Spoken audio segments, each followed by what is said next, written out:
Si Giannis lagi nagiging trending dahil sa free throw attempts niya. Base sa NBA rulebook, ang free throw may time limit na 10 seconds. Si Giannis lumalagpas dun. Sa game pa ng Bucks versus Nuggets dati, yung commentator naglagay pa ng stopwatch para makita kung gaano katagal mag-take ng free throw si Giannis. Meron pa nga nung sinabihan ni Jokic yung referee na bilangan kung ilang segundo itong si Giannis at tawagan ng violation. Pero depende rin kung sino ang magkokol ng attention ng referee. Kung all-star yon or superstar, matatawagan. Pero kapag hindi, baliwala lang. Sa NBA Finals sa pagitan ng Suns at Bucks sa Game 5, sa tagal ni Giannis na mag-take ng free throw, ginamit na ng isang fan yun na magbilang ng $100 bills para mag-countdown. Umabot yun ng 12 seconds at $1,200. 66,000 pesos din ang worth ng free throw ni Giannis. Yung isa pa dating naging controversial sa Brooklyn Nets, sila yung mainit kay Giannis doon pagdating sa free throw. Iba pa yung kay James Harden na nainis na rin kay Giannis sa tagal niya mag-take ng free throws. Noong 2021 playoffs, ang ginawa ng Brooklyn, naglagay sila ng timer sa Jumbotron.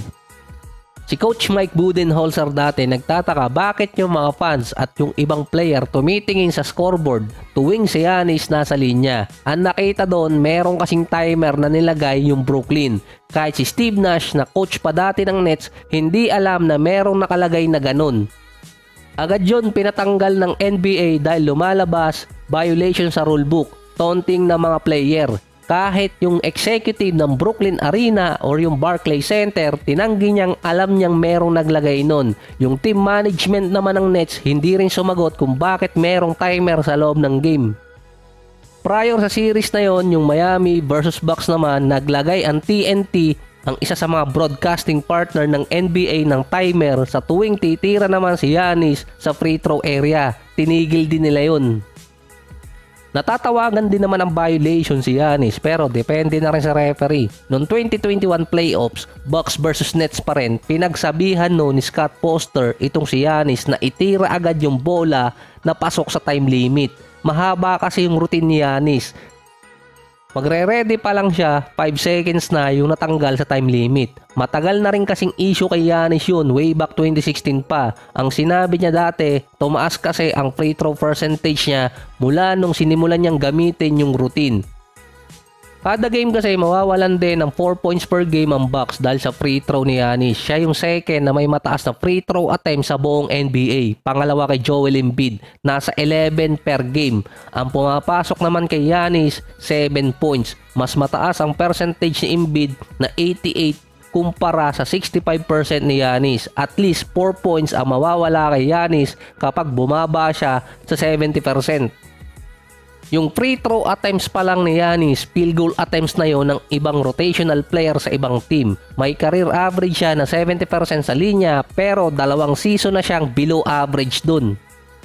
Ang isa pa talagang pinaka-reason kung bakit matagal siya mag-take ng free throw galing mismo to kay Giannis dahil minsan napapagod siya sa game. Ginagamit niya yung habang nasa free throw area siya para makapagpahinga, lalo na kung dikit yung laban. Minsan ang gagawin ni Giannis, hindi muna niya hihingin yung bola sa referee. Dahil sa rule, kapag binigay ng referee ang bola at nahawakan ng player, start na agad yung countdown.